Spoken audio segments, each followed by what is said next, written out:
Paano naatim ng isang ginang sa May Kawayan, Bulacan na kunan ng malalaswang litrato at video ang sariling mga anak at parang mga kakanin na di umano'y inilako sa kanyang mga banyagang parokyano sa pagtutok ng resibo sa kaso sa loob ng isang taon. Ano na nga ba ang pananagutan ng ilaw ng tahanan? Nakatanggap ng isang tip ang Women and Children Protection Center ng Philippine National Police mula sa Nordic Police and Customs Corporation. May naaresto raw na isang Norwegian national sa kanilang bansa matapos mahulingan ng mahigit 2,000 maseselang litrato at video ng isang menor de edad. At ito ay may device na may lamang folder. Ang pangalan ng folder. Nung tiningnan namin, itong mga batang ito ay Filipino. Agad nagsagawa ng surveillance ang PNP WCPC para makanap ang biktimang laman ng maseselang larawan at video at alamin kung sino ang nasa likod ng pang-abuso. Nang matuntunan ng mga otoridad ang kinaroroonan ng biktima na itatago namin sa pangalang Laika, nadiskubre ng PNP WCPC na ang mismong inaraw ng bata na si Rona ang nasa likod ng pang-abuso. Yun ang nakakabahala. Dahil marami na kaming nakita na ang mismong groomer for OSECA, Online Sexual Exploitation of Children, ay yung kanilang nanay.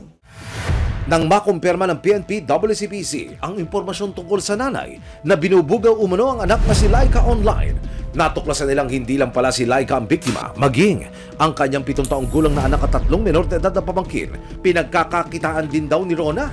Ang bata kasi yung trust nila, and yung confidence nila na ito ay magulang ko, wala namang gagawin sa aking masama.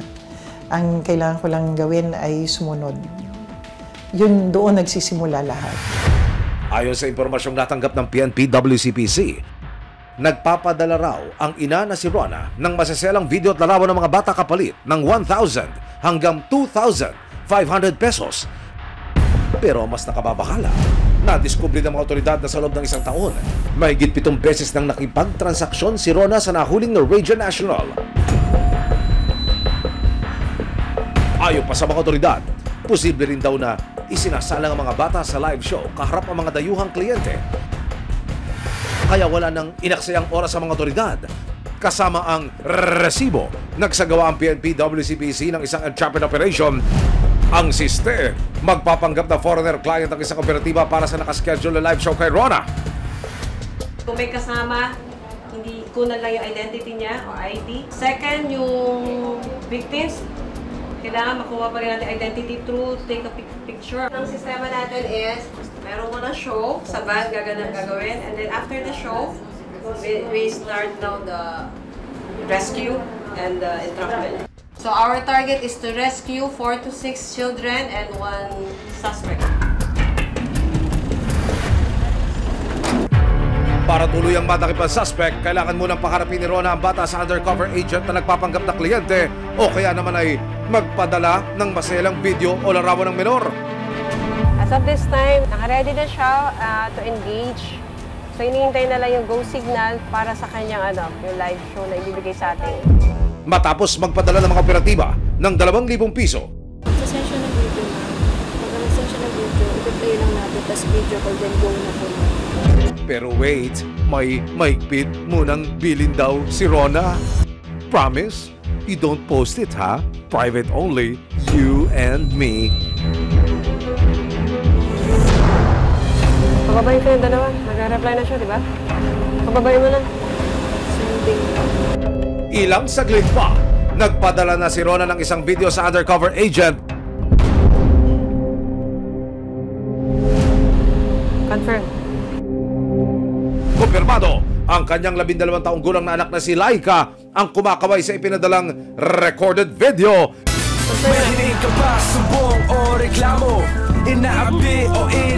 Sa hudyat ng mga otoridad, sumugod na sila sa bahay ng suspect kasama ang resibo. Inaresto na si Rona at binasakan ang kanyang mga karapatan. Ano man ang iyong sasabihin ay maaaring gamitin pabor o laban sa iyo. Nasagip din ang kanyang 2 anak na sila Laika, 7 taong gulang at Maika, 13 taong gulang. Sa gabay ng mga social worker, dinala sila sa PNP WCPC headquarters sa Camp Crame. Isang linggo makarang ilunsad ang rescue operation para po sa Dalawang menor de edad na ibinubugaw online. Tayo po ay magsasadya ngayon dito sa punong tanggapan ng Luzon Field Unit ng Women and Children Protection Center dito po sa National Headquarters, Campo Crame, para kamustahin naman ang ina ng mga batang ito na primerong akusado sa kaso. Sa pahintulot ng PNP WCPC, nakapanayam ng resibo si Rona. Una-una, gano'n niyo na ho katagal ginagawa po ito? Taon na rin po. Mga isang taon mahigit na rin po. Minsan na raw pinasok ni Rona ang ganitong kalakaran. Paano niyo natutunan, sino nagturo sa inyo na gawin ho yung ganitong klase ng hanap buhay? Nakikita ko lang din ho yung dati sa mga ano lang din, yung mga nababalitaan din siguro.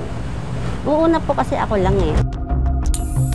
Ano ho nagtulak sa inyo ulit para ho gawin ito na ultimo yung anak niyo ho, yung sarili niyong laman, ang ibiniugaw niyo na online? Dahil sa pera, naikayat ako. Dapat una ayaw ko talaga eh. Una, talaga siyempre, naano lang talaga ako.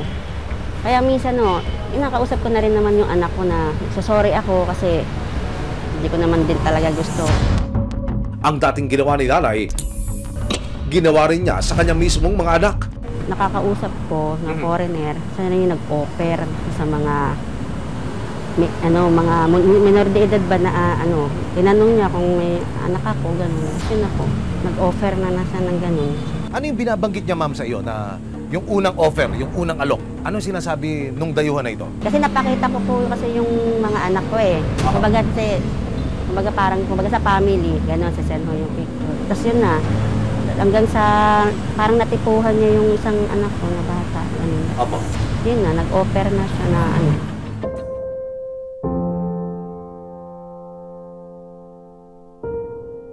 Meron ho bang pagsisisi sa inyong kalooban niyo? So, meron talaga. Tumutulong lang ho ako sa panggastos lang din. Kasi nga, di ba ho, nasa bahay lang naman kasi ako. Gusto ko lang ho makatulong, kaya naman nagawa ko yun. Nakakarap si Rona sa kasong paglabag sa anti-trafficking in person, violation of RA 9208 at online sexual exploitation of children o RA 11930. Samantala, ang mga nasagip na menor de edad na sina Laika at Maika dinala na sa isang shelter. Natutuwa kami yan, nakaka-recover na sila. Maganda yung recovery nila. Hopefully, sana maintindihan kami na magulang na itong mga ganitong bagay supposed to be ay bantayan. Sa pagtutok ng resibo sa kaso, March 11, 2025, sa tulong at pahintulot ng Municipal Social Welfare Development Office o MSWDO ng Bulacan, nakalabas na ng shelter sina Laika at Mika. Nasa pangangalaga na sila ng kanilang ama. Nakapagpatuloy na rin ang magkapatid sa kanilang pag-aaral. Regular din daw ang pag-monitor ng mga social workers sa mga bata para masiguro ang kalagayan ng magkapatid. Samantala, ang kanilang ina na si Rona kasalukuyang nakapiin sa Bulacan City Jail habang patuloy na dinirinig sa korte ang kasong isinampalaban sa kanya. Kung mapatunayang nagkasala, pwede siyang makulong ng habang buhay. Kasabay ng pagtugis ng mga otoridad sa mga nasa likod ng sex trafficking sa bansa, isa-isa na rin sanang matulungan ang mga naging bihag ng ganitong kalakaran. Lalong-lalo na ang mga menor na tila inagawan ng kanilang kamusmusan.